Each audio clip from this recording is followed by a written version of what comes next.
Masha Allah al-Karim, àlàáfíà Ọlọ́run ó jẹ́ ti gbogbo wa o, ìfàyàbalẹ̀ rẹ̀ ó jẹ́ ti wa o. Ọba tí ó sẹ́nìkan tó lè gbàjọba mọ́ lọ́wọ́, Ọlọ́run náà ò ní dá wa dára wa o. Torí ohun t'Ọlọ́run sọ fún wa, ó ní ẹ rántí mi, azkuruni azkurukum, washkuru li wala takfurun. Ọlọ́run ní ẹ rántí mi kémi náà rántí yín. Ọlọ́run tí ẹ wọlé apá wa rántí ọ̀rọ̀ rẹ̀, a rántí agbára rẹ̀, a sì ń gbósùbà fún wa Ọlọ́run. Ọlọ́run má gbàgbé wa o, Ọlọ́run má dá wa dára wa o. Àwa ò lágbára kankan, àwa ò nímọ̀ kankan o, àwa ò ní ọlá kankan o, àwa ò ní mọ́tò kankan o, ìwọ Ọlọ́run ọba ni o. Ọlọ́run má dá wa dára wa o, Ọlọ́run má pa wá run o, Ọlọ́run má pa wá rẹ́ o. Tó bá pa gbogbo ayé rẹ̀ láàrin ìṣẹ́jú kan nísìn, kò ná ní kò dá kankan fún ọ, kò yọ kankan kù nú ọlá rẹ̀. A máa bẹ̀ ọ́ ni. Ìwọ ló ti ṣàdéhùn fún wa ní wa'adu gáyà wípé ud'uni astajib lakum. Ó ní ká pé ọ dá wa lóhùn. Ọlọ́run gbogbo bí a bá kù sí, dákun Ọlọ́run gbogbo bí a bá kù sí, tún wá ṣe, gbà wá lẹ́rú, kó sì dúró tì wá. Má jẹ́ a tẹ́, má jẹ́ a tí, má jẹ́ a ṣubú. Ẹ̀dá ò ní rìn kórí ọmọ mi, àwa ò lè gẹ́ẹ̀tì ẹ̀ tán. Ṣùgbọ́n gbogbo bí a bá kù sí, anta Ghafurur Rahim. Aláforíjì ni ọ́, olùkẹ́ni sì ni ọ́. Ọlọ́run dákun ṣàmójúkúrò fún wa.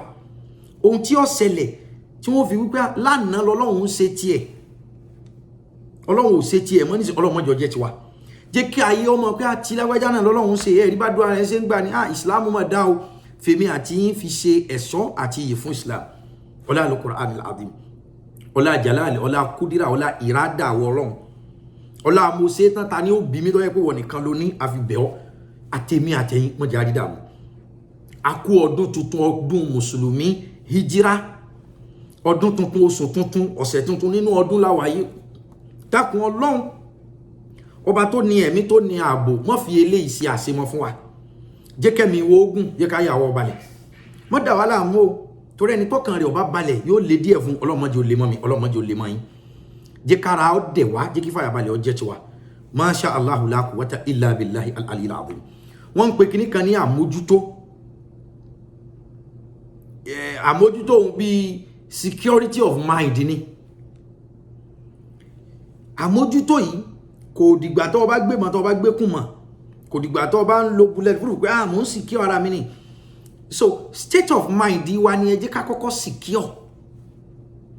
Tí state of mind ẹ̀dá tó bá ti poor, innamal a'malu binniyah.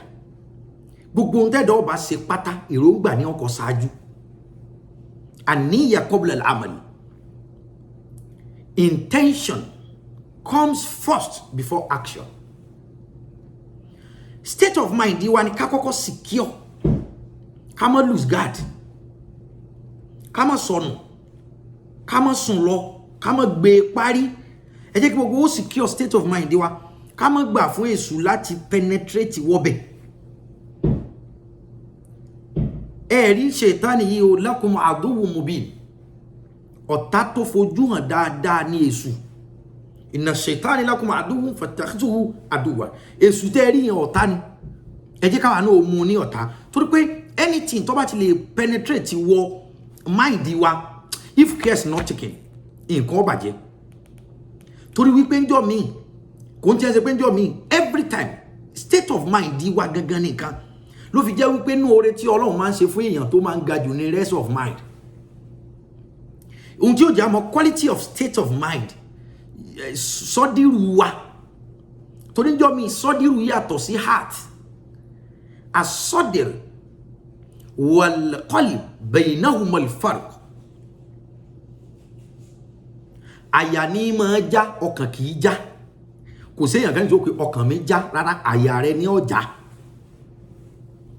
Ohun tá ń pè ní ọkàn, ohun tá ń pè ní sọ́dírù, òun ni mind, ọkàn ni heart, àyà àtọkàn. So àyà yẹn kò ń ṣe pé egun yìí, but ohun tí ń bẹ nínú. So ó fẹ́ collide pẹ̀lú ara wọn, but there's difference between your mind and your heart. Both mind and heart are working together. Ó yẹ wá báyìí, ìyẹn ni as-sadr wal qalb. Ìgbà tí Ọlọ́run fẹ́ sọ oore tó ṣe fún Ànábì Muhammad sallallahu alaihi wasallam, gáyà nínú àwọn khairat tọ́lọ́run fún Ànábì Muhammad, ó ní oore tó ga jù tọ́lọ́run fún Ànábì, state of mind díẹ̀ ni. Báwo ni state of mind Ànábì ṣe rí? State of mind Ànábì lọ́lọ́run bá tún ṣe. Torí wípé tí ojú bá ti rí nǹkan tọ́pọlọ gbà tójú rí, yóò wá send ẹ̀ sí àyà wa, sí mind wa. Mind ni ó wá transfer lọ́nu heart. Decision ó wá make ngbà yẹn pé ṣe kíní yẹn jàre, mọ́ ṣe kíní yẹn jàre. Ó yé wa báyìí. Oore tó ga jọlọ nǹkan ṣe fún Ànábì Muhammad sallallahu alaihi wasallam, òun ni wípé alam nashrah laka sadraka. Wípé ìgbà àyàwó Ànábì, mind rẹ, mind ìwọ Ànábì, alam nashrah laka sadraka. Wadana anka wizraka alladhi anqada dhahrak. Ṣé bí mi Ọlọ́run ni mo kọ́wọ́ bọ ìgbà àyà rẹ tí mo kó gbogbo ohun tí mo bá ẹ fọ́ mọ́. Kò sọ pé òun fọ ọkàn ẹ̀ mú, kò sọ pé òun fọ ọkàn yẹn mọ́, torí pé tí ìgbà àyà bá ti mọ́ ọkàn mọ́. Alam nashrah laka sadrak. Your mind, when your mind is poor, mind dàbí subsidiary fún heart. Ohun tí mind bá ti absorb, ohun tí ìgbà àyà wa bá ti gbà, òun ni ó transfer lọ́nà ọkàn. Ó dàbí ẹni tí wọ́n ní ó jẹ májèlé, kó tó jẹ májèlé ó gbanú ẹnu kó tó lọ da inú rú. You get the typical example when they say someone ate poison. The poison cannot just be active immediately, you understand? But you take it through mouth, then deep down to your tummy, to your intestine. Ṣé wá ní àwọn intestine wá yẹn, ẹnu ló gbé lọ ọbẹ̀. That is the correlation between heart and mind. So ohun tí mind bá ti lè gbà, ó máa wọ lọ straight sí inú heart ni. So mind dàbí immune system. When your immune system is good, is strong, it will definitely fight disease, it will definitely fight some unnecessary germs. So ìyà bí immune system ni mind jẹ́ fún ọkàn. So ohun tí mind bí ẹ ti lè gbà, ó máa lọ dọkàn rú ni. Ohun tó bá dẹ̀ ti wọnú ọkàn, ó ti parí nìyẹn. So ìyàtọ̀ nìyẹn. Ànábì sallallahu alaihi wasallam, oore tọ́lọ́run lóhun ṣe fún tó ga jù ní pé alam nashrah laka sadraka. Ṣe ìbá wa la fọ ìgbà àyà rẹ mọ́, àwa la tún state of mind rẹ ṣe. So tẹ́ bá dẹ̀ wò nísìn, èèyàn kankan ò lè ever sọ wípé ọkàn òun já, á sọ pé àyà wa já ni. Àyà ni máa já, ọkàn kì í já. So tí àyà bá ti wá já, tí àyà bá ti já, yóò wá lọ affect heart. Ẹ ti get báyìí ni wọ́n wá pé ẹlòmíì o, kíní tó ṣẹlẹ̀ yẹn, wọ́n kàn ó ní high blood pressure, ó ní shock. Torí wípé sọ́dírù ló ti gbà, ìgbà àyà ló ti gbà, then ó máa lọ affect ọkàn. So the correlation and example tí mo fún yín ni pé ohun tó bẹ́ẹ̀ ti lè bá àyà, ó máa bá ọkàn, kò ní kíní kankan. Ẹ mọ̀ wo àwọn èèyàn míì tán bá strong, wọ́n ní àyà, lágbájá ní àyà, kò sí ohun tí ó lè kọ́. So pé ó ní àyà, that is sọ́dírù, asọ́dírù. Mind. Somebody, he get mind though. So analysis here tiwa. So all mind are very important. We have to secure. You have to secure the state of your mind. Torí wípé mind wa tá bá fẹ́ sọ̀rọ̀ nísìn, òyìnbó máa ń lo popular word gan, one mind your speech. Mind your ohun ọ̀fẹ́ ṣe yẹn, digest it. Torí wípé tí ọbẹ̀ ti lè pọ̀ nínú mind, heart máa gbégbé kúgbé jáde through ẹnu. So èmi àti ẹ jẹ́ ká kọ́ gbìyànjú ká secure state of mind wa. Kì í ṣe pé gbogbo èèyàn náà ní ọkàn rẹ̀ ọ̀dá. Èròǹgbà ìgbà àyà ọkàn ẹlòmíì ní ọ̀dá. So definitely kò sọ́nà àbáyọ, wàá di ọlọ́kàn tí ọ̀dá, wàá di lérò burúkú. Sura al-Qur'an kan, nígbà tí n ka Qur'an láàárọ̀ yìí mo kéwú débẹ̀. Mo sì fẹ́ kí gbogbo owó fi ṣàǹfààní. Wọ́n pe sura náà ní Suratul Hijr. Suratul Hijr. Suratul Hijr. Ọ̀kan gbòógì ni nínú àwọn sura, nínú chapter tó wà nínú al-Qur'an. Wa ayatuha. Wá rí verses tó wà ńbẹ̀. 99. Ó jẹ́ 99. Ìyẹn ni Suratul Hijr. Suratul Hijr tá ń sọ yìí kìí ṣe hijira o. Hijiru eléyìí bíi ti hijara ni. òkúta rock. Ọlọ́run wá fẹ́ kọ́ wa lẹ́kọ̀ọ́ ńbẹ̀ tó fẹ́ kí mi àti ká má jẹ́ kí nǹkan kan ọ̀rá wọnú state of mind wa láti dàrú. Ẹ jẹ́ ká lọ secure state of mind wa. Ẹ jẹ́ gbogbo ohun tá a bá lè ṣe kódà tí inú bá ń bí wa ọ̀ tí inú wa bá dùn ẹ ti gẹ́ẹ̀tì ká sì secure state of mind wa. Inú ẹlòmíì ló dùn jù ló fi rí wàhálà tó kò lè secure ọkàn rẹ̀ ò gbé mọ́ ìdùnnú yẹn ti gbé pé yé wọ́n á gbà lé nítorí kó ra mọ́tò ó kàn tẹ tọ́tù mọ́lẹ̀ ní kọ̀ọ̀rán títẹ bírèkì mọ́ ló fi jẹ́ pé oore tó ga jù tọ́lọ̀ wọn ṣe fún yẹn ni kó fún ní rest of mind.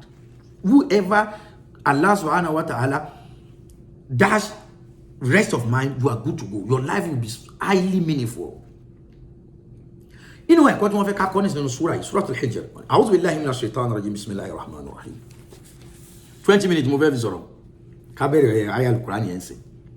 Ká lè ṣàdúà ká kíra wa fún ọdún Hijra tuntun.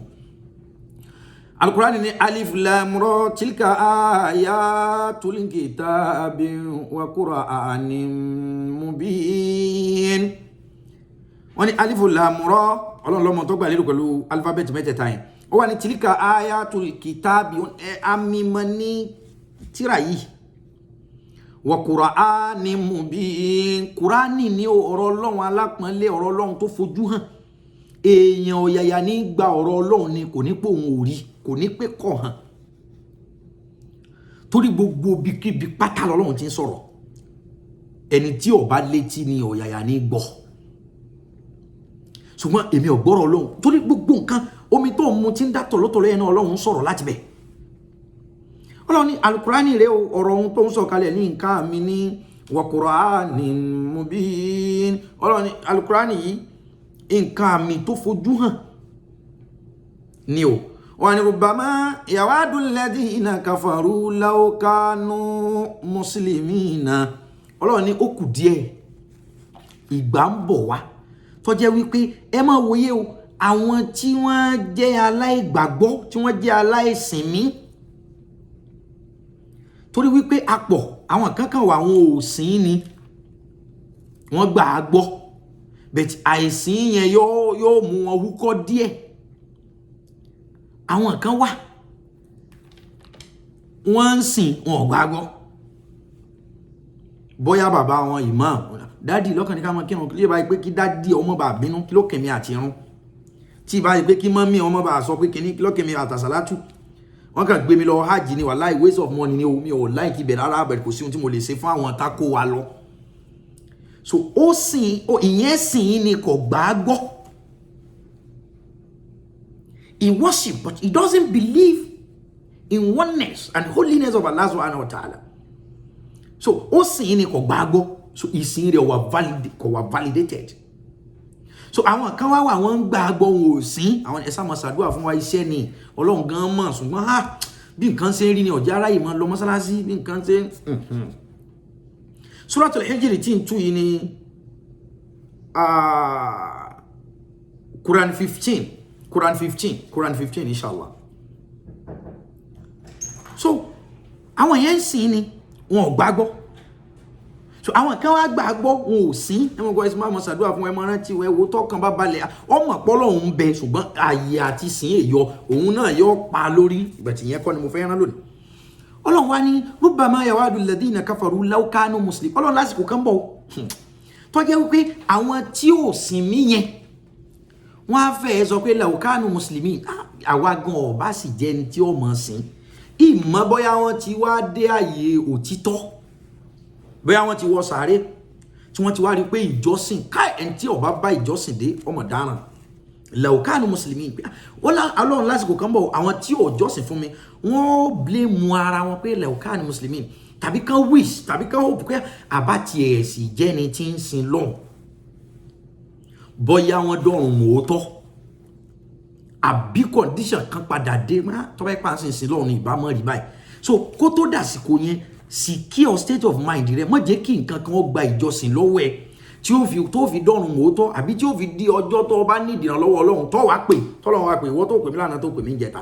Ọlọ́run lè fèèyàn ṣe yanga kì í ṣe pé gba rẹ̀ ọ̀ka kápè nísìnyí kọ́ dáhùn pẹ̀ tí ó wò pé ó pè mí lánàá náà ìwọ gan èèyàn wálé rẹ̀ ń jẹta kọ̀ wálé rẹ̀ ń jẹrin ọkàn kan lẹ̀kún ni mo fẹ́ sùn lọ́dọ̀ yín lónìí lẹ́npá máa rò pé ìyá kìíní àti nǹkan pàdé ní stadium ní ẹsẹ̀ kan máa rí fẹ́ sùn lé mi lónìí sáà pé àwa gan ó reject irú ọ̀fà yẹn lóòótọ́ ọlọ́run ọ̀jọ́ wa o kọ́ọ́dì wà láàmú ẹ̀yàṣà ohun tó bá wù ló lè ṣe so but àwọn tán secure seat wọn pẹ̀lú ẹ̀ tán secure mind wọn nínú ọlá rẹ̀ wípé tọ́ bẹ́ẹ̀ ọba ti ẹ̀pọ̀ à ń sìn wọ́n so kó tó dìgbà yọ́ lọ nítorí àsìkò kan bọ̀ àwọn tí ó sì ní ó regret pé àbádẹ̀ tí mo wá tẹ́pà tí wọ́n ń kírun tẹ́lẹ̀ tẹ́pà tí ẹ̀ ń gbàwẹ̀ tẹ́lẹ̀ ni ó ṣeéṣe kọ́ mọ́ ní báyìí ọlọ́run wá ní zarihum yakulu wayatamata'u wayulihimul amalu fasawfa ya'lamuna ọlọ́run ní zarihum fi wọ́n lẹ̀ ìwà náà bí fi wọ́n lẹ̀ o zarihum yakulu fi wọ́n lẹ̀ kán máa jẹ kán máa enjoy lọ wayatamata'una jẹ́ kán máa enjoy ọlọ́run lẹ́ni tí ó bá sìn mí so ńgbà tọ́lọ́run gan sọ pé zarihum ẹ fi wọ́n lẹ̀ kí ni problem ẹ̀yin kan tẹ́ ẹ máa báwọn èèyàn jà tó pé ó kírun èmi àti ẹ á bára wa fà á ọlọ́run ní zarihum wọn ò gbà mí gbọ́ nìyẹn zarihum ẹ fi wọ́n lẹ̀ o yakulu kó máa jẹun tán jẹ lọ wayatamata'u kó sì máa gbádùn lọ wayulihimul amalu ẹ sì fi wọ́n lẹ̀ yulihimul amalu ká sì máa nírètí pé ẹ ṣe bọ́lọ́run ṣe rí ni fi mí lẹ̀ bèbí bí mi ò ṣe sìn èbó fún mi lówó pẹ̀lú bí mi ò ṣe sìn ṣèbó fún mi lọ́mọ pẹ̀lú bí mi ò ṣe sìn ṣèbí mo fún ọlọ́run ní ẹ fi wọ́n lẹ̀ pẹ̀lú decision wọn ẹ gbọ́ wayulihimul amalu ẹ fi wọ́n lẹ̀ pẹ̀lú imagination wọn ẹ fi wọ́n lẹ̀ pẹ̀lú expectation wọn pé ó máa yà yín lẹ́nu tó bá jẹ́ pé dàkí àmọ́ àwa gan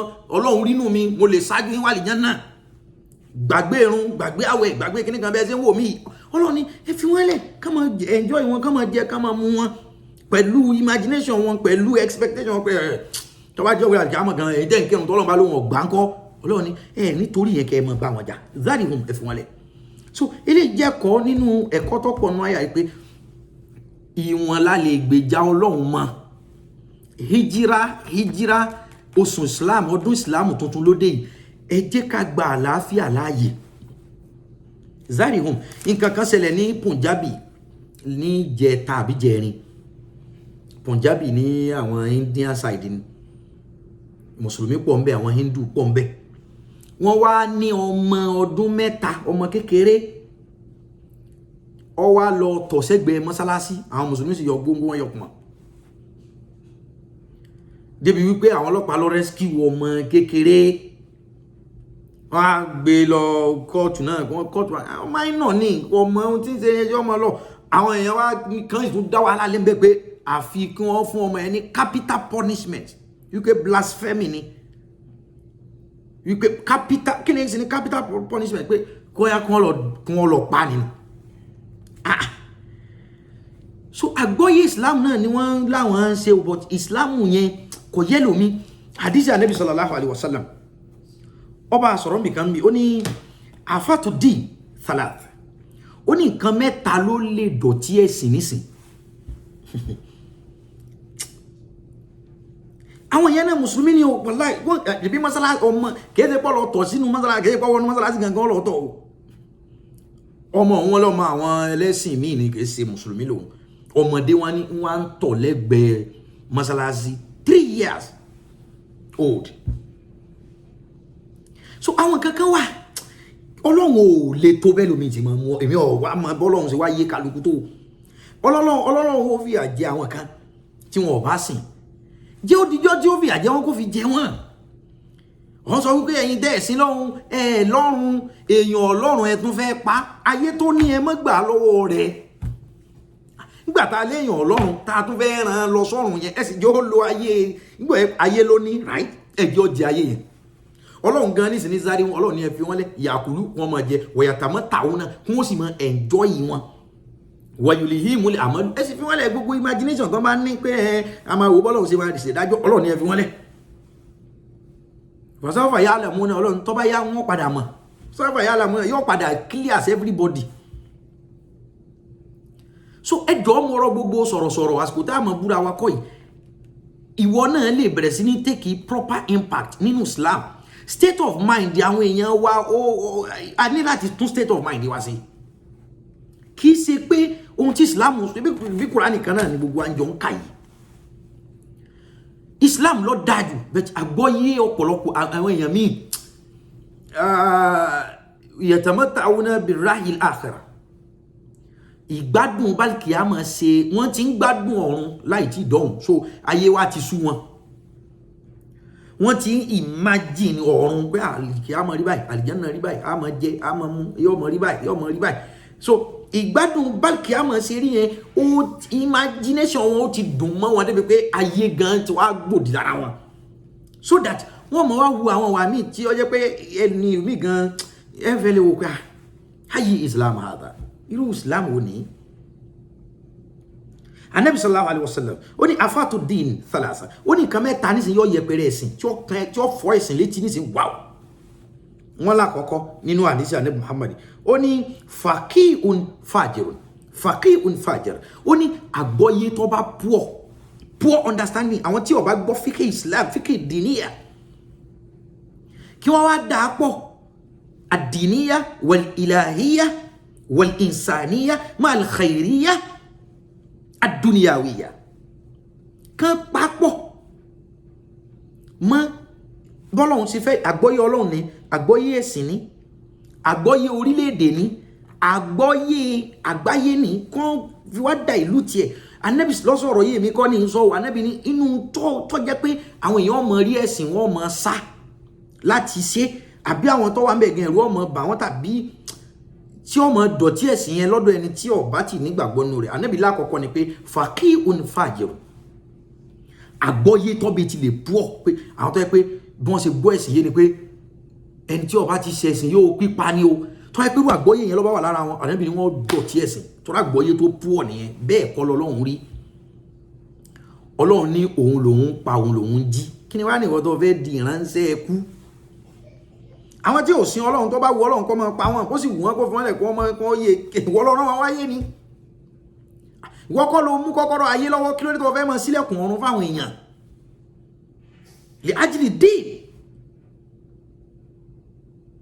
gẹ́gẹ́ bẹ́yìn kàmá yẹ kú bẹ́yìn tí ń dúó wípé muhajir láwá Ànábì ní nǹkan kọ́kọ́ tó lè tí ò jẹ́ lómi orí tí ó pò sí sallallahu alaihi wasallam faqihun fajir òun lẹ́ni tó ẹ́pẹ́ àgbọ́yé rẹ̀ poor understanding ló bá ní radical understanding extremist understanding tó ẹ́pẹ́ yẹn ló ní wọ́n ní ìwọ ọlọ́mọ ba ẹ̀sìn jẹ́ ó sì rò pé ó tún ṣe wa imamun jahir àtàwọn aṣíwájú tó bá jẹ́ pé onídọ̀tí alábòsí ni wọ́n àwọn èèyàn míì tí wọ́n ń push nígbà tí èèyàn kan sọ pé wọ́n tó bá ti lọ pààyàn ọ wà l'Àlìjánnà kí lòun dúró ṣe láyé tóun ọ̀ṣáájú kóun ọmọ lọ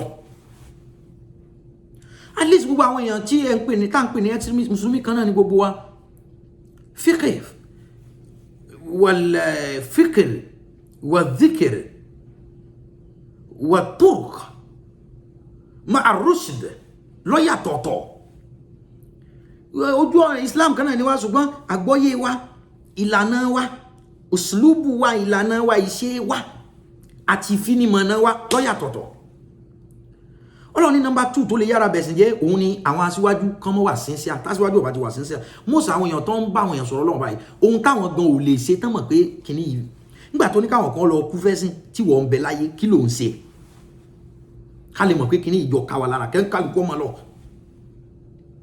Ànábì lẹ́lẹ́kejì tó yára bẹ̀sìn jẹ́ nù wọ́n wá ní ẹlẹ́ẹ̀kẹta ni pé wa mujtahidun Allahu akbar wa mujtahidun jahil òun ni pé èèyàn tó bá wá lóun fẹ́ ṣe jihadi jahilun tí ó wá mọ̀ nípa ẹ̀sìn èèyàn tó lóun fẹ́ pèpè sójú ọ̀nà Ọlọ́run oní jihadi la wá o àwa ọgbà kíní jahilun kò wá mọ̀ olódo ni wa mujtahidun jahil olódo tó wá lóun fẹ́ mọ̀ sọ̀rọ̀ Ọlọ́run olódo tó wá lóun fẹ́ mọ̀ ṣe jihad olódo tó yẹ pé ìjọ tó ti mọ̀rún kí báyìí àkísódì ni ìjọ tó ti mọ̀ náfìlà àyàn báyìí àyànfẹ́ pa ni jahil murakkab aláìmọ̀kan gbá tọ́sà ti mú kíní ó ti bọ́ sórí social media ní ti ń pariwo ní ti ń ranjú àbó ti bọ́ sórí kíní kan ẹ gbogbo àwọn extremist wọn yẹn ìmọ̀ àwọn èèyàn ò pọ̀ àwọn tó wá nímọ̀ yẹn wọ́n ragabu wọn Al-Quran ni tó bá yá o oníkálukú pa Al-Quran ni Quran chapter 15 wọ́n náà lọ ká fún rẹ̀ Quran chapter 15 Surah Al-Hijr. Ọlọ́run ní ẹ fi wọ́n lẹ̀ kán máa jẹ kán máa mu kán máa gbádùn tó bá yá ojú kálukú ọ̀ka ṣùgbọ́n èmi Ọlọ́run ọba wa ma ahlakna min qaryatin illa walaha kitabun ma'lum. Ọlọ́run ní ìwọ kọ́ ló sọ fún mi pé kí n pa àwọn kan rẹ́, ìwọ kọ́ ni màá dẹ̀ lò pé kó bá mi pa ibì kankan rẹ́. Èmi Ọlọ́run already láti sọ ẹnìkan lórúkọ burúkú. Ọlọ́run ní wa ma ahlakna min qaryatin illa walaha kitabun ma'lum. Ọlọ́run ní mi ò ní pa ibì kankan rẹ́ àfi kó má jẹ́ wípé mo ti fi sákọọ́lẹ̀. Mi ò ní pàlú kan rẹ́ àbí palié kan rẹ́ àfi kó ti wà ní kíkọ sílẹ̀ kí kálukú tó wáyé màá ti kọ́lẹ̀ báyìí ni màá ṣe. Ẹ gbọ́ so ń gbọ́ Ọlọ́run ló wọ́n pàlú kan rẹ́ ìwọ wọ́n lọ́wọ́ bá ńgbà tó ló wọ́n pa àwọn Nóò rẹ̀ ìjọ Ànábì Nóà ṣé ó gbéṣẹ́ rẹ̀ fẹ́ nìkankan ni ṣe bó mi ló ní kọ́ máa rọ̀ láti sánmọ̀ kó mi ó sì tún máa jáde nílé ó sì pa wọ́n rẹ́. Ànábì Nóà ò mú àdá Ànábì Nóà ò mú kùn mọ́ èèwà ni ẹni tí ọba ṣe kí ni á pa wọ́n rẹ́ èèwọ̀ ká pa nǹkan rẹ́ ò sí lọ́wọ́ ẹ̀. So Ọlọ́run ní àwọn tí ń bá parẹ́ màá ti kọ́ sílẹ̀ èmi ti mọ̀ ọ́n. Ó yẹ wá báyìí wa ma ahlakna min qaryatin illa walaha kitabun ma'lum. Ọlọ́run tó wá ní ma tasbiqu min ummatin ajalaha wa ma yastakhiruna. Ọlọ́run ní tó wá mẹ́ni wípé ìlú tọ́bẹ̀ ti wà lákọsílẹ̀ pọ́lọ́wọ́n parẹ́ tọ́lọ́run bá lè lọ́wọ́n pa nǹkan rẹ̀ kò ní í ṣe pẹ̀lú pé lu ẹ̀sìn àbí lu tí ọ̀sẹ̀sìn. Ká pa nǹkan rẹ̀ Ọlọ́run yìí fi sọ́lá ni. Ẹ wo nǹkan tó ṣẹlẹ̀ ní Indonesia lọ́dún kan tsunami ẹ wo agbègbè yẹn ṣé kò parẹ́ ta ni wọ́n fẹ́ dá lẹ́bi píparẹ́ tsunami pẹ̀lú píparẹ́ náà ṣe èèyàn ò tún mọ ẹgbẹ́ bẹ̀ wọ́n ni wọ́n lọ́hùn lò dájọ́ yẹn lásìkò yẹn ọ̀dà ta la fẹ́ dá lẹ́bi nǹkan tó ṣẹlẹ̀ ní tsunami kò sí ìparẹ́ jàlálíyà Ọlọ́run nu tó bá lóun pàkàn rẹ kì í ṣe pé wọ́n ni ó gbé fún pé lọ́ọ́ bá pàkàn rẹ. Ẹ wo àwọn thousands of acres tí ń parẹ́ lọ́wọ́ nísìn ní California wildfire iná ọkàn sẹ́yọ ní California side l'Amẹ́ríkà bí tí gbogbo èèyàn bá pamọ́ sí ẹ lọ wo Turkey right now Turkey ń jóná èèyàn gangan kọ́ ló kí iná bọ̀ bẹ́ẹ̀ Ọlọ́run fẹ́ pa ọ̀nà bẹ̀yẹn rẹ́ nìyẹn ń sì ń jóná wọn ò rí pa àná yìí lòjó tó rọ̀ fún wọn òdìná tó ti ń jó láti fi 12 days ago tó ti jó thousands of acres thousands of homes tó ti displace millions of people. Òjò wa rọ̀ lánàá Ọlọ́run bá wọn dẹwọ́ rẹ̀ ta ni wọ́n dalẹ̀ ta lọ́lọ́run gbèsè yẹn fún àdúgbò máa sọ pé ẹ parẹ́ ní tẹ́ ẹ bá ti ṣẹ̀ṣẹ̀ tó ẹ pọ́ Ọlọ́run fẹ́ pa wọ́n rẹ́ kò ní ìdí kọ́ yàn ọmọ bí ó ti ṣiṣẹ́ rẹ̀ torí kò wú Ọlọ́run èyí sọ ẹ̀dá kan lóko aburú àfẹ́ni ọba sọ̀rọ̀ ẹ̀ lóko tọ́lọ́run sọ. Ọlọ́run ní ìlú yòówù náà tí ọba kàgbákò píparẹ́ kò ní í ṣe pẹ̀lú pé sọ́sẹ̀sì mi Ọlọ́run mọ̀jà sàgbákò ṣebí 2015 hajj ilé Ọlọ́run Mọ́kà Mọ̀dínà làwọn kan lọ wọn ò mọ̀rú atẹ́gùn tó fẹ́ hajj 2015 àràfà Oríyọmí hajj 2015 wọn ò mọ atẹ́gùn tó fẹ́ sí àwọn èèyàn ní Mínà lábẹ́ tẹ́ǹtì bí tí wọ́n ti ń sọ̀kò fésù ẹ wo iye ẹ̀mí tó bọ́ ní hajj wọn ò mọ bí atẹ́gùn ti fẹ́ wá àwọn èèyàn sì kú wọn á ń pé ooru ni láti jọ yẹn sọ ooru òmú bẹ́ẹ̀ kó tó di jọ yẹn sọ ooru òmú níbẹ̀. So àwọn kankan wà you have to reason beyond your ego you have to reason beyond the ideology of your group you can't just stand on the ideology of your group you can't just stand on the ideology of your jama or whatsoever. Think widely, think humanity. When you think of religion, think humanity. When you think of God, think of his creatures. Ẹrù tọ́lọ́hun dá mọ́ Ọlọ́run tẹ́ bá tiẹ̀ fẹ́ fa anything yọ. Wallahu a'lamu bi a'da'ikum. Ìwọ gan tó ń pé gbàkàngbàkàn Ọlọ́run ló mọ̀ ta kálukú. So Ọlọ́run tá bá tiẹ̀ fẹ́ pa bí kankan rú àwa la mọ̀ bá ti ṣe kọ̀ọ̀kan. Tásìkò bá tó a ṣeun tó wù wá ni a ní pé ẹnì kankan sí. Ọwani wa qalu ya ayyuhal ladhi nuzila alayhi dhikru innaka lamajnun. Ọlọ́run ní àwọn èèyàn yìí tẹ́lẹ̀ tẹ́lẹ̀ tẹ́ máa ń pè wọ́n pé kán á gbọ́rọ̀ Ọlọ́run Ànábì Muhammad sallallahu alaihi wasallam tánàbí bá ń sọ̀rọ̀ Ọlọ́run níjọ́ náà àwọn èèyàn àwọn kèfèrí yẹn wọ́n wá pé wa qalu wọ́n máa sọ pé ya ayyuhal ladhi nuzila alayhi dhikru innaka la majnun wèrè lẹ́yìn tẹ́ gba ọ̀rọ̀ tí ń sọ gbọ́ wọ́n máa sọ bẹ́ẹ̀ fa nabi an kèfèrí ó máa sọ fáwọn tó gbà fa nabi pé wèrè ni kíni sọ ehun tẹ́ wá fi ṣe ko tó ga jù ńbẹ̀ ni pé wọ́n ní lao mata tina bil malaikati in kunta minas sadiqin an kèfèrí ó máa sọ pé ìwọ ló mú ọ̀rọ̀ wá bá wa wọ́n attack Ànábì níjọ́ yẹn ni o wọ́n oppress Ànábì níjọ́ yẹn ni o Ànábì ò sì fight back torí ó fẹ́ kàn rí understanding open state of mind there torí ohun t'Ọlọ́run kọ́kọ́ fọwọ́ kàn lọ́dọ̀ Ànábì náà ni mind there alam nasrah laka sadrak state of mind there Ọlọ́run máa ń tún ṣe state of because tí state of mind bá ti wá bàjẹ́ ọkàn máa sick because absorber ni mind jẹ́ absorber ni mind immune system ni mind jẹ́ fún ọkàn tí immune system bá ti lè weak infection disease whatever ló lè wọnú ara torí pé immune system ti ó ti weak so immune system ni mind jẹ́ fún heart so tí mind bá ti lè tí state of mind bá ti lè dàrú because kò sí nǹkan tó ń pè ní confusion. Your heart can't be confused, but your mind. When your mind got confused, then your heart will be sick and tired. Ọkàn rẹ kò lè rẹ ọkàn. Ṣùgbọ́n tí ó bá ti lè rẹ èròǹgbà, tó bá ti lè ó sú òun báyìí. Then ọkàn gan yóò pa fúkẹ́. Ìyẹn ló fà fi qulubihim maradun. Fazadahumullahu marada. Tí heart tí mind rẹ bẹ ti lè pọ̀ báyìí ọkàn rẹ máa sick ni. Tọ́kàn bá dẹ̀ ti sick wọ́n dandan lè yọ́n mọ̀ sí. Ọlọ́run ni wọ́n sọ fún Ànábì ńjọ́ yẹn pé tó yẹ pé Ànábì ni ó yẹ kó jẹ́ pé wọ́n lọ wá sọ̀rọ̀ ó yẹ kó Ọlọ́run ó pé kí áńgẹ́lì kan tẹ̀lé ọ. Ọlọ́run wá ní ma nunazzilul malaikata illa bil haqqi wa ma kanu izamuzorina. Ọlọ́run láwọ̀ yìí kan sọ áńgẹ́lì kalẹ̀ anyhow.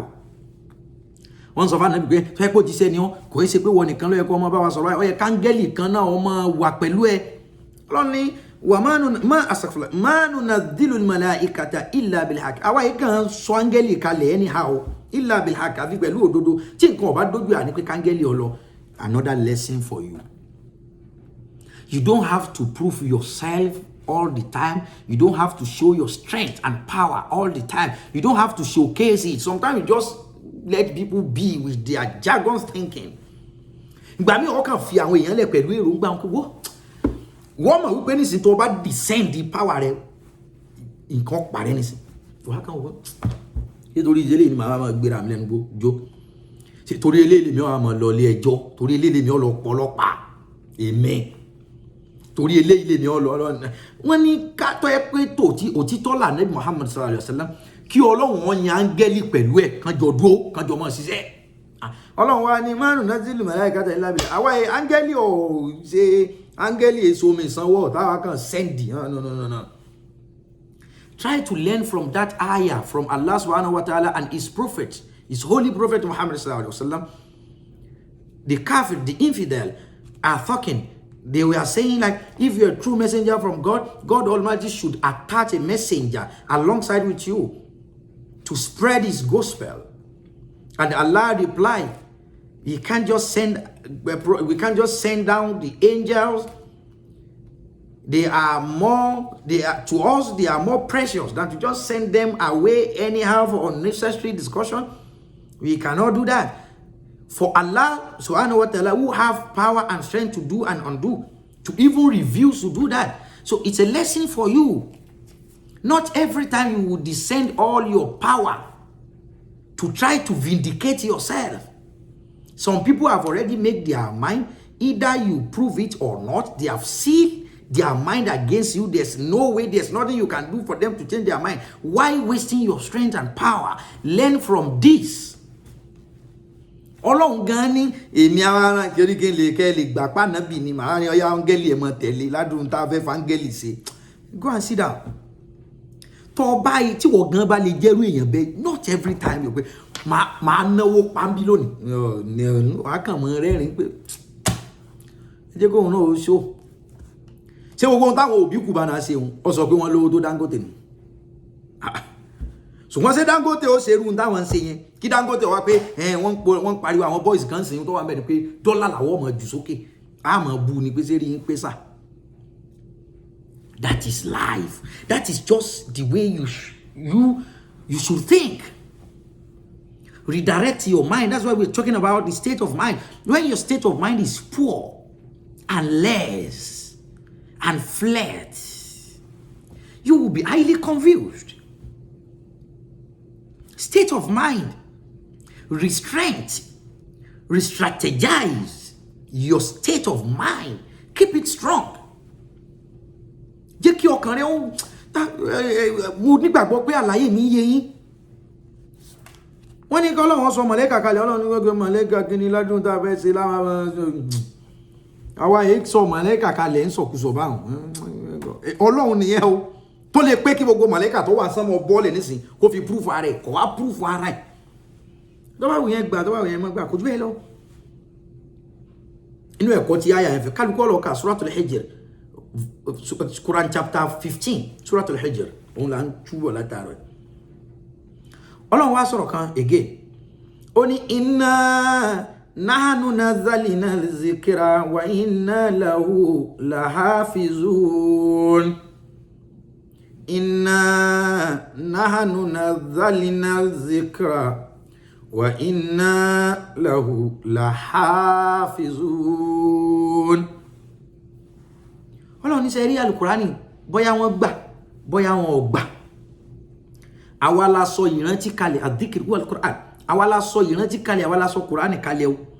Wa inna lahu lahafizuna. Bá a ṣe sọ kalẹ̀ yẹn ọ̀rọ̀ wa ni inna lahu lahafizun. Àwa máa sọ. Gbọ́. Inna nahnu nazzalna adh-dhikra wa inna lahu lahafizun. Ọlọ́run ní ẹ̀rí Al-Qur'ani àwa la sọ kalẹ̀. Àwa tún máa mójútó. Ẹ wo Ọlọ́run. Ó sọ Al-Qur'ani kalẹ̀ kò dé abandon ni. Wa inna lahu lahafizun. Ọlọ́run ní a tún wá máa sọ. Ọjọ́ tí wọ́n ti ń kọ́ sáìtì sọ lọ bẹ̀ mọ́. Bẹ́ẹ̀ engineer bá mójútó wọ́n náà sometimes you just have to mo ní kí n wá wo kílẹ̀ ń ṣe ní o. Gbogbo nǹkan tí wọ́n ṣe so abandon ẹ̀. Nǹkan tó kìlì ẹlòmíì. Àwọn èèyàn míì wà ń sìn. Ìyà tó máa jẹ ó sì wà lókè báyìí. Torí pé wọ́n ti trust àwọn èèyàn jù. So tí nǹkan bá ń ṣẹlẹ̀ wọn kì í mójútó. Wọn yìí lọ kì í ṣe pé kó o tọpinpin but àmójútó yàtọ̀ sí tọpinpin. Ọlọ́run ní Al-Qur'ani àwa la sọ kalẹ̀. Wa inna lahu lahafizun. Àwa la tún à ń sọ àmójútó. Ẹ wá gbọ́ ní àyà kan wá ọ̀tọ̀ níbi tẹ́lẹ̀ ti wá. Inú ilé ìsìn Suratul Fussilat láyà yìí ti wá. Òun wá ní la ya'tihi al-batilu min bayni yadayhi wala min khalfihi tanzilun min hakimin hamid. Ọlọ́run ní ṣe rí Al-Qur'ani o la ya'tihi al-batilu. Mistake lè rí mistake ńbẹ̀. Mistake ò sì lè wọ bẹ̀. Àwọn Ọlọ́run ò sọ kalẹ̀ pẹ̀lú mistake. Ẹ̀dá kankan ò sì tún lè rí mistake fàyọ. Èèyàn kan ò sì lè rí mistake kìbọ́ bẹ̀. Ní lónìí ni àbí lánàá lọ́jọ́ ayé tí ń bọ̀ ní àbọ́jọ́ ayé tó ti lọ lè rí mistake nínú Al-Qur'ani lè rí mistake kìbọ́. Kí ló jẹ́ kó rí bẹ̀ wọ́n á ní tanzilun min hakimin hamid. Torí pé látọ̀dọ̀ àwọn Ọlọ́run ọba láti sọ ọ́ kalẹ̀. Ó yẹ wà bá tanzilun min hakimin hamid. Látọ̀dọ̀ àwọn Ọlọ́run ọba láti sọ kalẹ̀. Ọlọ́run ní so that's why bọ́ọ̀lù ń ṣe sọ Al-Qur'ani kalẹ̀ yẹn ó tún wá ń secure ẹ̀. Secure your family. Secure your home. Protect your family. Protect your home. Protect your relationship. Defend your family. Things are already scattered. Don't add more salt into injury.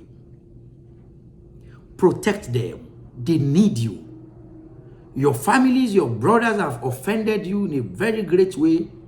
It is time for you to just protect that surname that combines all of you. It is now time for you to protect Islam.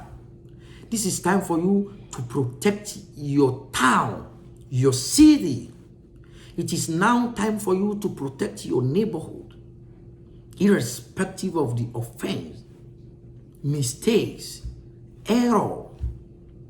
For Allah subhanahu wa ta'ala to send down Al-Quran and still protecting it. Why do we need to abandon ourselves? Why do we need to abandon our people? No matter the circumstances and challenges, stand by your people. Stand by your marriage. Your husband has made several mistakes. He might be a womanizer. He drinks a lot. He's a talkative. He's still your husband. So far you're still living under the same roof. So far you both still uphold the oath of wedding, oath of marriage. He's still your husband. Kindly protect him. Protect your wife.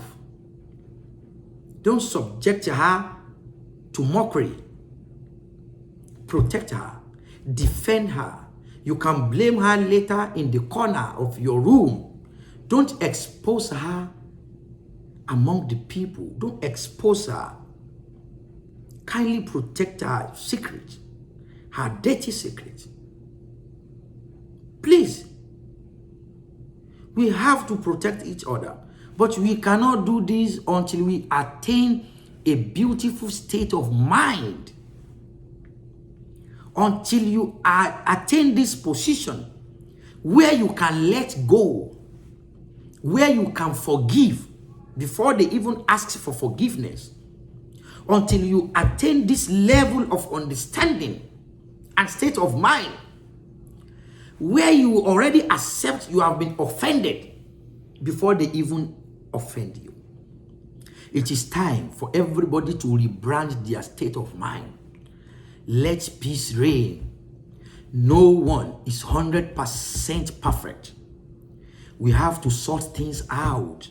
We are all human beings with full of errors. I'm a Muslim, you are a Christian, you are whatever, traditionalist, Hinduism, Buddhism, whoever. It is time to embrace each other with our differences. But we can only do this when we re-strategize and rebrand our state of mind. Our state of mind will affect our state of thinking. Our state of mind will affect our state of reasoning. It can only be attained by strong people. Àtèmi àtẹ̀yin k'Ọlọ́run kó ràn wá lọ́wọ́ o. Ẹ jẹ́ ká gbọ́ ọ̀rọ̀ Ọlọ́run ká dẹ̀ tẹ̀lé. Ká dẹ̀ secure ara wa. Ká secure pé kẹ́sìn mọ́ tọwọ́ mi bàjẹ́. Kí nǹkan má yíwọ́, kí nǹkan má dànù, kí nǹkan má burú. Ọlọ́run má jẹ́ ó burú fún mi, má jẹ́ ó burú fẹ́yìn náà. Ṣàtúnṣe fún mi. Gbogbo wa ẹ jẹ́ ká gbà wípé a jẹ́ kankan. Arákùnrin kan bẹ ọba ni. Kó tó wá jọba wọn pọ̀ tí wọ́n jà sọ́ba. Ṣé kí n sọ tàyà bí ká sọ díjọ́ mi? Bẹ́ẹ̀ ká sọ díjọ́ mi ìjọ tí n bá wá sọ online. So the time ti lọ Nigeria, I believe by now should be around 11:25, right? 11:25 p.m. in Nigerian time, although we have several viewers from here in the United States, others from different parts of the world, but still I have to. Mo jẹ yín ní ìtàn yẹn. Ọba tá ń pè ní Bálò Fẹ́lò. Ọba kan ní jẹ́ bẹ́ẹ̀.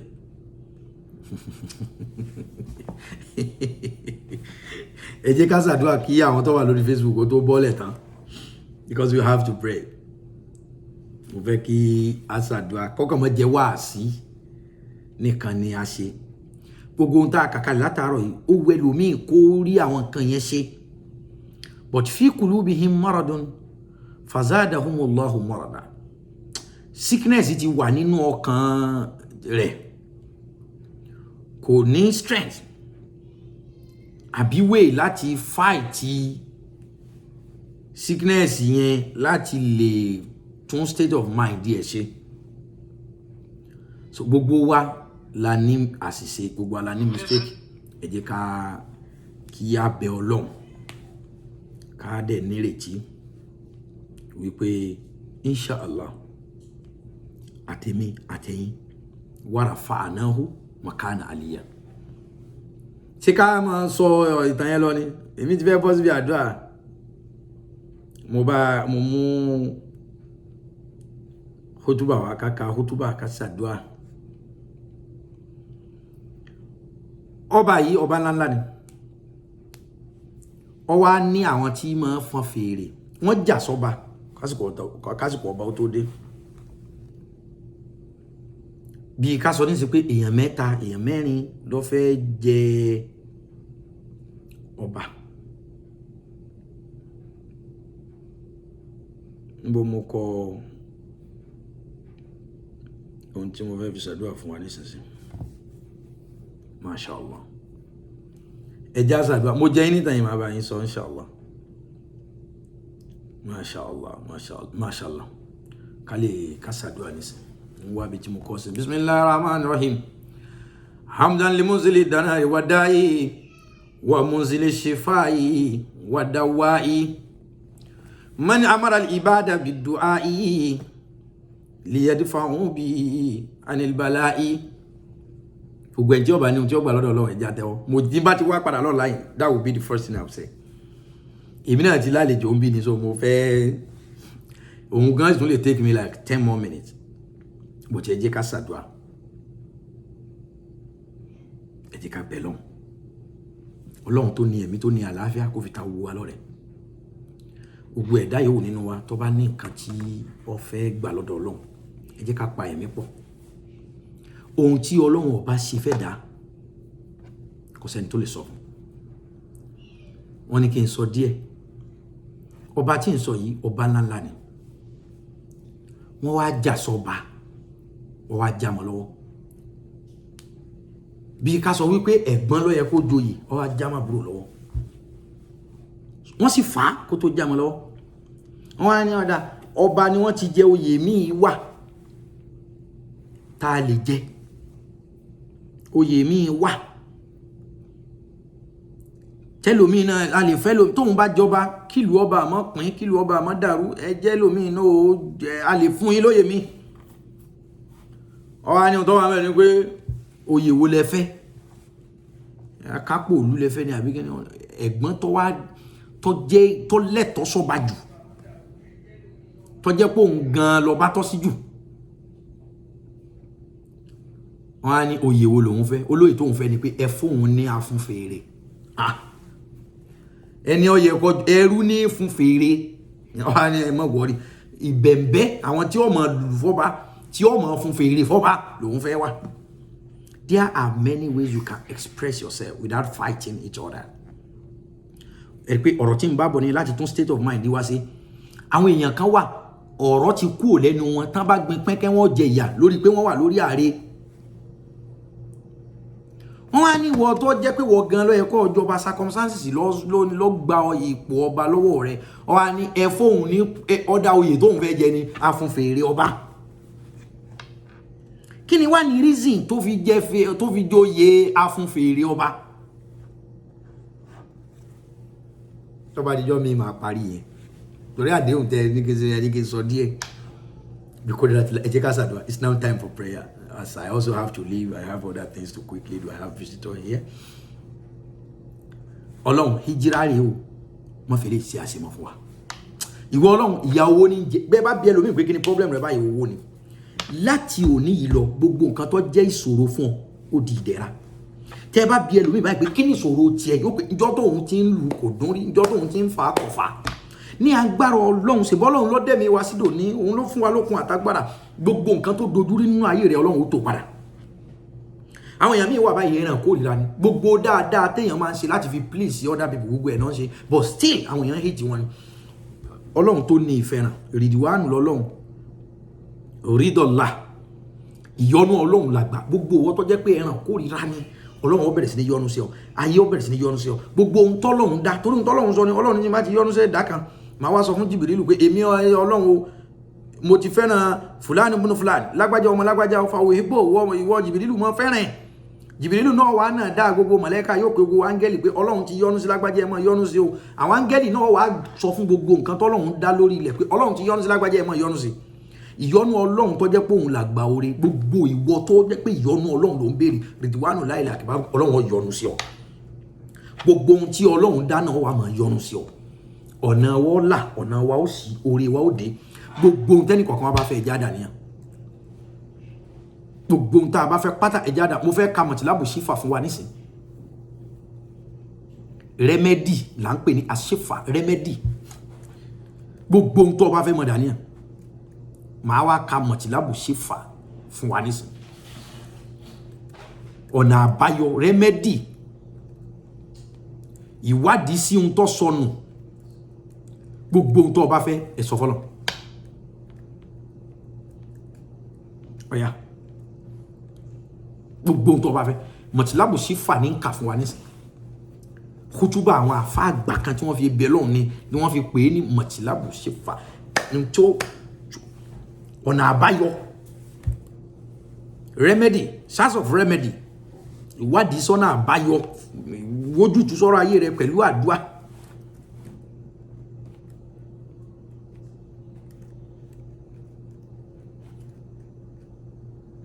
ọ̀yá já wójútu sọ́rọ̀ rẹ pẹ̀lú àdúrà o gbogbo àrà tó bá fẹ́ kọ́lọ́hun fi ọdá nísìnyí mọ́ dàníyàn fúnra rẹ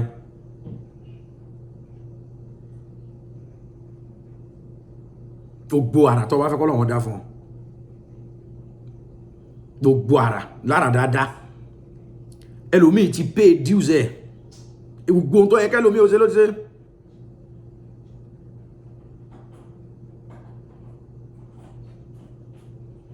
gbogbo nǹkan tó yẹ kẹlòmíì ó ṣe pátá ló ti ṣe gbogbo òrìn tó yẹ kẹlòmíì òrìn ló ti rìn ṣùgbọ́n síbẹ̀síbẹ̀ ká nǹkan rogógó ọyẹ àfàníyàn bọ́lọ́hun sọ̀rọ̀ gbogbo ohun tá a bá fẹ́ bismillah kálukọ́ dàníyàn a wà á ka àdúrà tí mo dákọ̀ yìí fún wa gbogbo ohun tí ìwọ bá fẹ́ ìwọ lọ mọ̀ ohun rere tó o fẹ́ gbogbo ẹni tẹ́ jára ló èbó tẹ́ ń wò wá ẹni tó fẹ́ gbàwé ẹni tó fẹ́ perfect document ẹ̀ oní green card ẹni tó fẹ́ fáìlì fún citizenship gbogbo lójútùú àwọn títí wọ́n ti wà on pending Ọlọ́run yanjú ẹ̀ àwọn tó fẹ́ gbé òbí wọ̀lú yìí tó fẹ́ gbé ẹbí wọ̀lú yìí gbogbo ẹ̀ ní ó ṣe é ṣe pẹ̀lú ògo Ọlọ́run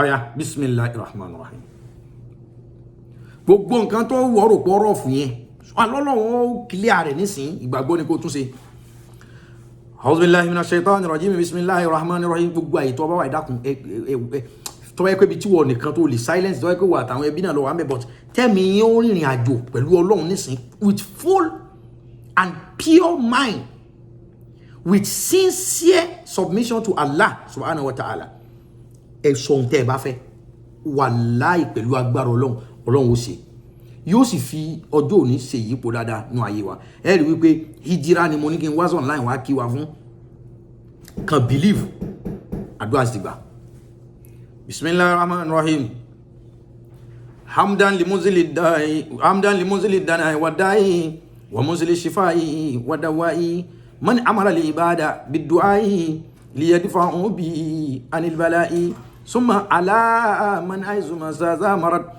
يبرأ بلا بطء وفاز بالغرد محمد طبيبنا الحكيم محمد طبيبنا الحكيم محمد طبيبنا الحكيم أزكى سلام ربنا الكريم أزكى سلام ربنا الكريم والآل وصحبه ذوي العلا والآل وصحبه ذوي العلا ما احتجز الأزقام للشفاء هذا وإني اليوم ذو أوجاعي مبتغيا أون المجيب الداعي واستكي إليه ما من ضرر قد مسني حتى أراني مقتدر يا ربنا يا ربنا يا ربنا يا ربنا يا ربنا ادفع ضرنا يا ربنا يا ربنا يا ربنا يا ربنا يا ربنا ادفع ضرنا يا ربنا يا ربنا يا ربنا يا ربنا يا ربنا ادفع ضرنا يا ربنا يا ربنا يا ربنا يا ربنا يا ربنا ادفع ضرنا بجاه خير العالمين أكرم ثم بيوم رمضان العظيم يا الله يا رحمن يا الله يا رحمن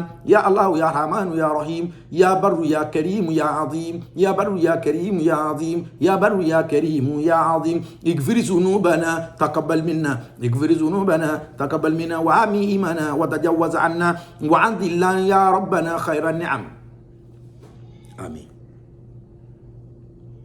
آمين آمين وعنزل يا ربنا خير النعم مكان ما نخاف من شر النقم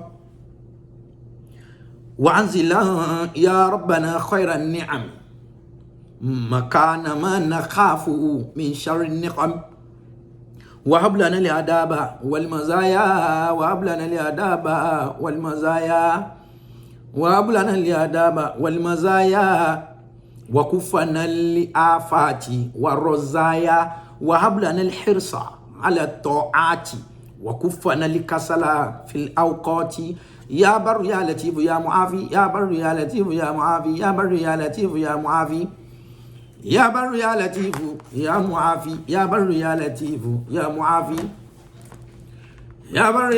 يا معافي يا بر يا لطيف يا معافي يا بر يا لطيف يا معافي يا بر يا لطيف يا معافي يا بر يا لطيف يا معافي يا بر يا لطيف يا معافي يا بر يا لطيف يا معافي يا بر يا لطيف يا معافي يا بر يا لطيف يا معافي يا بر يا لطيف يا معافي يا بر يا لطيف يا معافي يا من له الأمر الورى يا شافي يا من له الأمر الورى يا شافي يا من له الأمر الورى يا شافي gbogbo nǹkan tí ń bẹ láyé oore tí ń bẹ láyé sì bọ́lọ́run ní máa kọ̀ǹtúrò rẹ̀ òun ní sì máa wo nǹkan sàn ìwọ́lọ́ kan rò pé àìríṣe rẹ̀ yìí náà àìsàn ni ọ̀gbádùn gbogbo ẹgbẹ́ rẹ̀ ní rí nǹkan ṣe wo òríṣe o síìkì ọ lọ́sibítù ni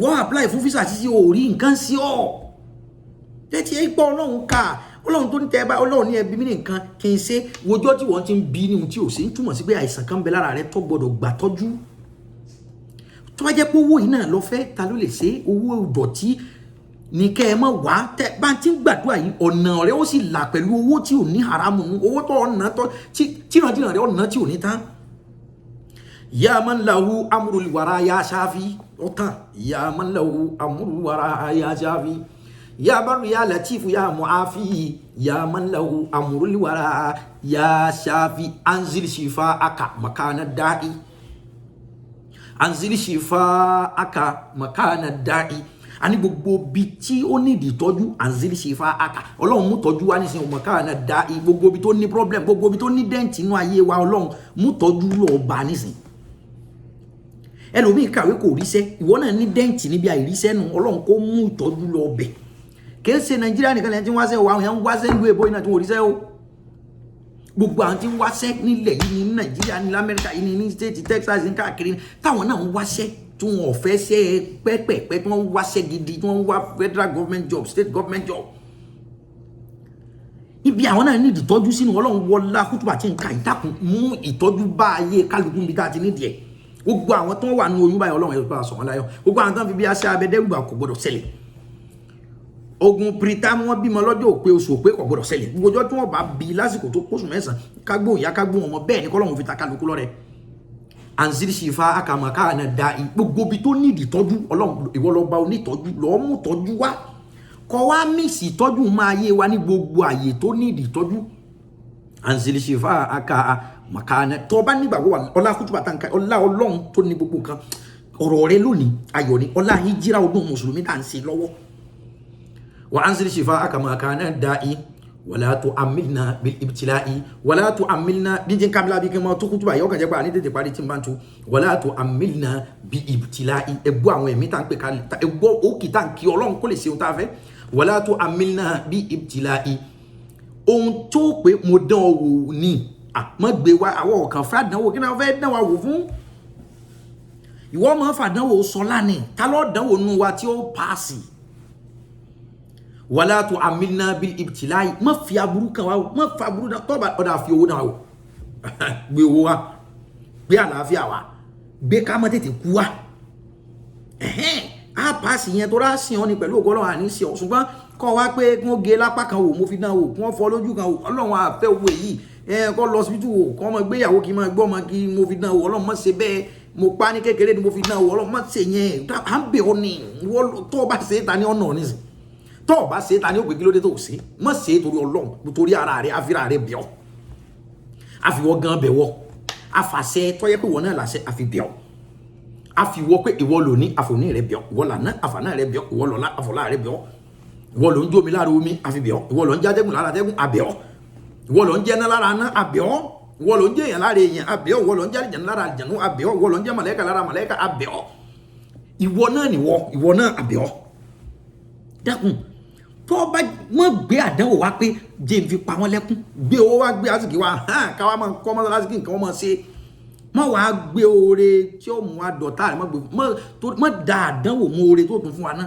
táàfù wa dọ̀tá rẹ̀ wala tu'amilna bil ibtila'i wa anzil an-naf'a makana ad-durri Allahu akbar wa anzil an-naf'a makana ad-durri wa anzil al-khayra makana ash-sharri gbogbo bí tí wọ́n ti rò kó aburú ní ọ̀sẹ̀lẹ̀ oore ní kọ́sẹ̀lẹ̀ wa anzil an-naf'a makana ad-durri ṣàǹfààní ṣe àǹfààní fún wa bí tí wọ́n ti rò pé yóò yíwọ́ wa anzil al-khayra makana ash-sharri gbogbo bí tí wọ́n rò kó aburú ní ọ̀sẹ̀lẹ̀ oore ní kọ́sẹ̀lẹ̀ mọ́kànjẹ́ ọjẹ́ pa aburú yẹn ọ̀sẹ̀lẹ̀ káburú yẹn ọmọ ọ̀sẹ̀lẹ̀ kó oore ọwá ṣẹlẹ̀ wa anzil khaira makana sharri ore ni ko fi paro aburú ko lo wa anzil ilmi makana jahli wa anzil juda makana al-bukhli bí ana ṣe dìde bí táwọn èyàn ti lahun sí wa ton ti ní nǹkan ní ṣe bí táwọn èyàn ti hawo ìwọ lawo ní bí táwọn èyàn ti wò pé awo tí ó ṣẹlẹ̀ fi hàn wọ́n pé wọ́n ni wọ́n wa anzil juda makana bukhli wa anzil al-gina makana al-faqr wa anzil ash-shukra makana al-faqr wa asf jami' al-muslimina ajilan ثم قيهم خوفا ووزنا عاجلا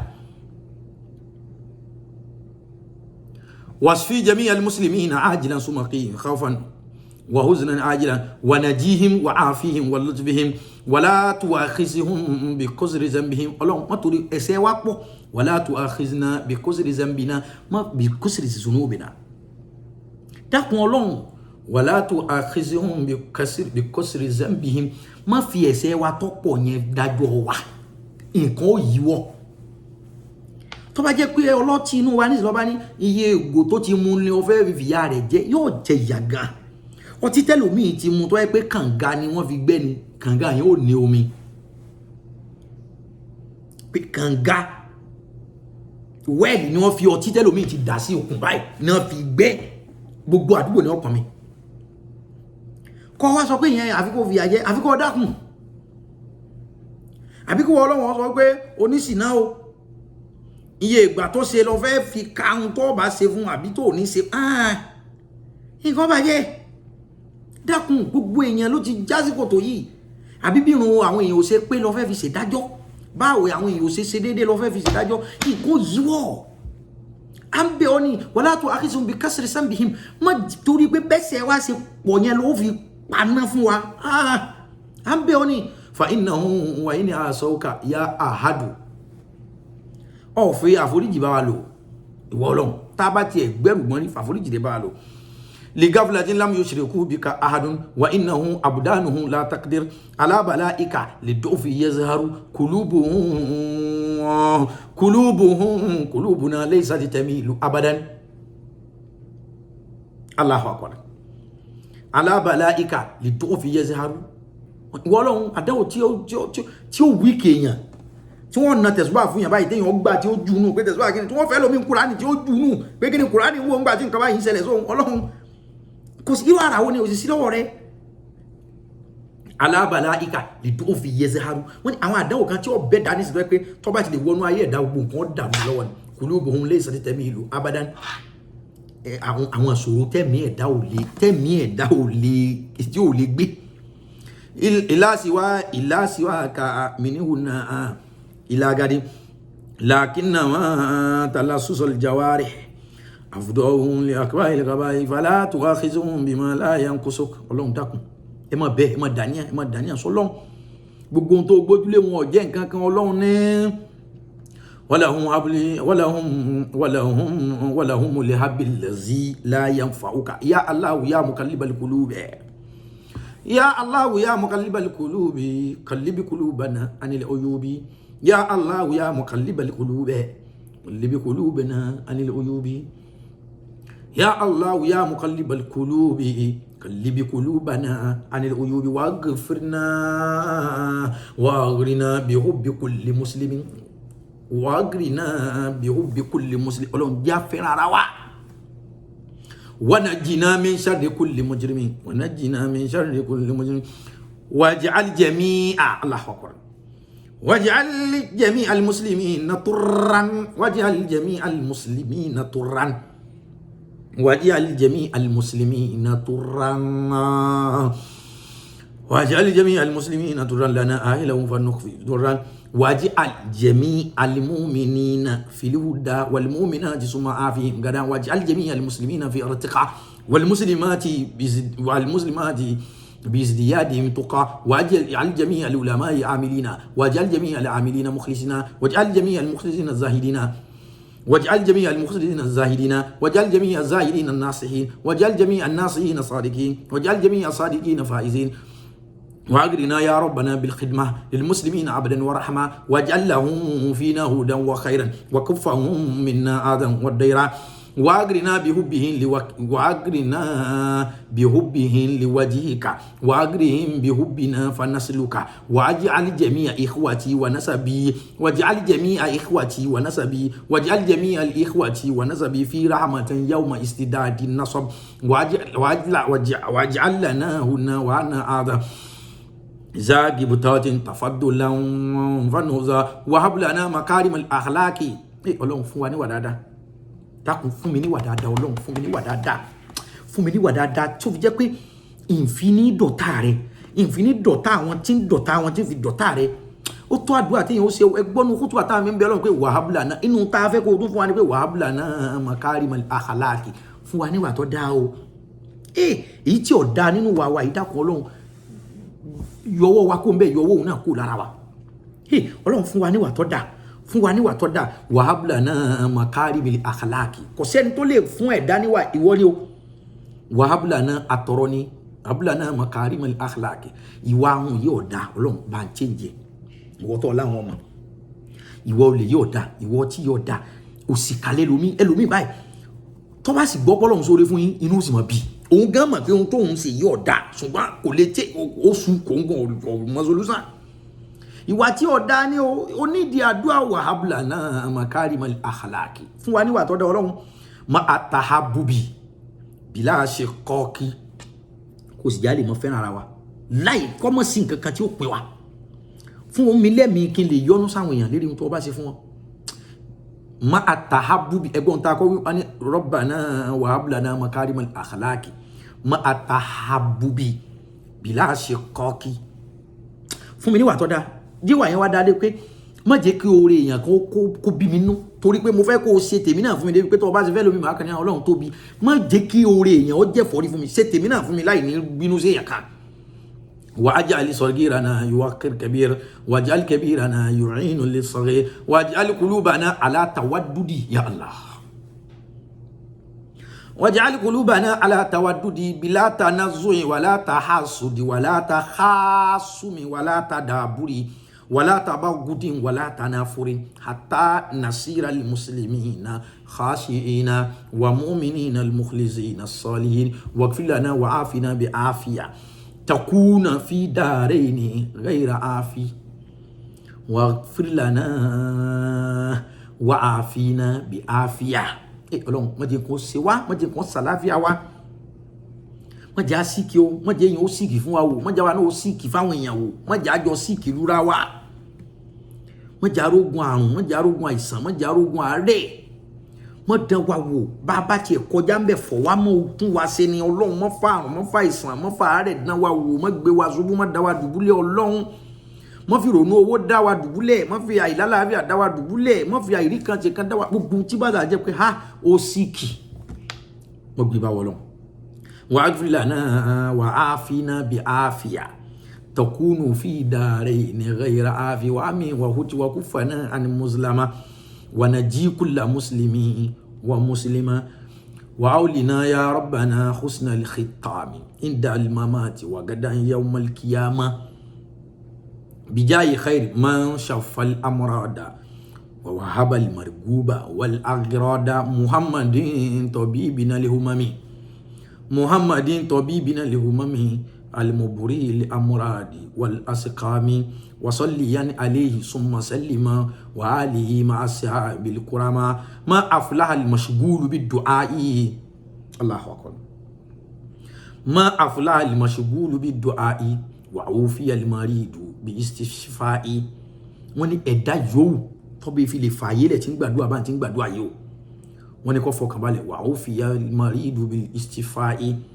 tí ń sì ń gbẹ̀bẹ̀ fún àforíjì wọ́n ní yóò rí àforíjì Ọlọ́run ó ti fà àforíjì yóò fi kí ọ gbogbo nǹkan tó yẹ kó ṣe láyé tí ò tí ì ṣe ma afla al-mashghul yani obesity nǹkan o dedicate time rẹ pé Ọlọ́run ni mo fẹ́ bẹ̀ wọ́n ní ma afla al-mashghul bid-du'a'i wa ufiya al-maridu bil-istifsha'i wal-intamin al-aida زاد الله شفاء وفيضا يا من يروم دفع كل داء فلا تفرق المطلب الشفاء ودم عليه في مساء والصباء وعلستنا للشفاء والفلاء بإذن ربنا واجل المصطفى صلى عليه ربنا كما اصطفى اللهم صل على سيدنا محمد وعلى آل سيدنا محمد وسلم تسليما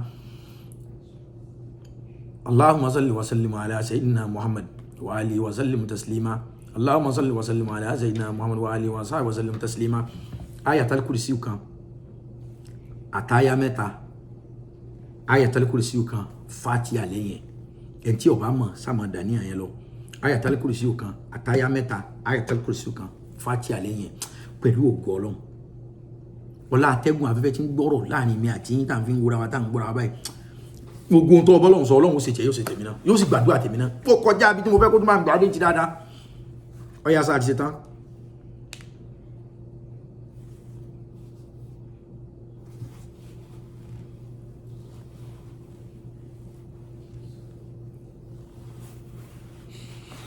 ما شاء الله لا قوة إلا بالله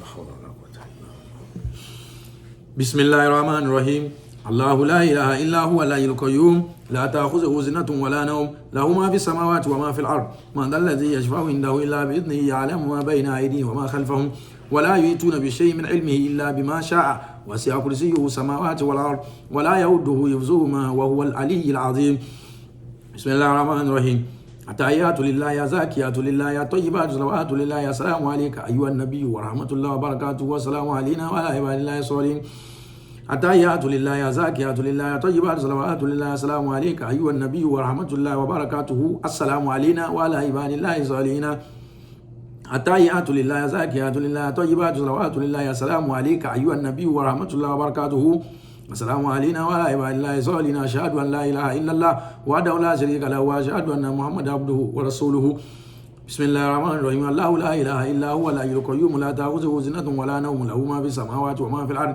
من ذا الذي يشفع عنده إلا بإذنه يعلم ما بين أيديهم وما خلفهم ولا يؤتون بشيء من علمه إلا بما شاء وسع كرسيه السماوات والأرض ولا يؤوده حفظهما وهو العلي العظيم بسم الله الرحمن الرحيم الفاتحة الحمد لله رب العالمين الرحمن الرحيم مالك يوم الدين إياك نعبد وإياك نستعين اهدنا صراط المستقيم صراط الذين أنعمت عليهم غير المغضوب عليهم ولا الضالين كسي آمين مفا آمين آمين آمين آمين آمين آمين سبحان ربك رب العزة عما يصفون والسلام على المرسلين والحمد لله رب العالمين اللهم gbàdúrà gbọ́ inshallah ẹni ó bá ní sàárà tí ó ṣe ẹni ó bá ní owó tí ó fi ránṣẹ́ láti fi ránṣẹ́ Ọlọ́run lọ́wọ́ mọ́sálásí ń lọ a sì fẹ́ ṣe hijira pẹ̀lú ògo Ọlọ́run a fẹ́ ṣe hijira celebration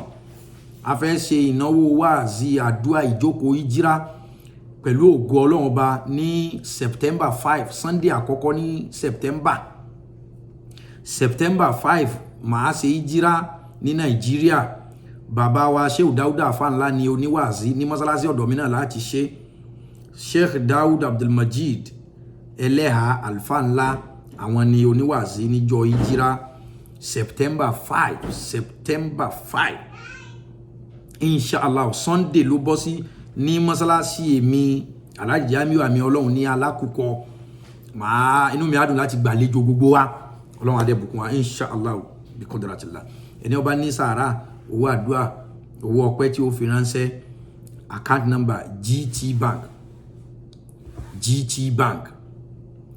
021 81 65 426 021 81 65 426 021 81 65 426 GT Bank Sheikh Muhammad Jamiu Sanusi tó yẹ pé Zelle ní amiolorun@yahoo.com Zelle àwọn tàbá wà l'Amẹ́ríkà tá fẹ́ fowó ránṣẹ́ Zelle amiolorun@yahoo.com àtẹni tó ní àtẹni tí ò ní tó fẹ́ fẹ̀mí sí Ọlọ́run san wà lẹ́san àdúrà wo sì gbà bí qudratillah pẹ̀lú ògo Ọlọ́run àwọn tó pa mílẹ̀ ni pé ẹnìkan sọ mí pé mo sòjóró pé Amẹ́ríkà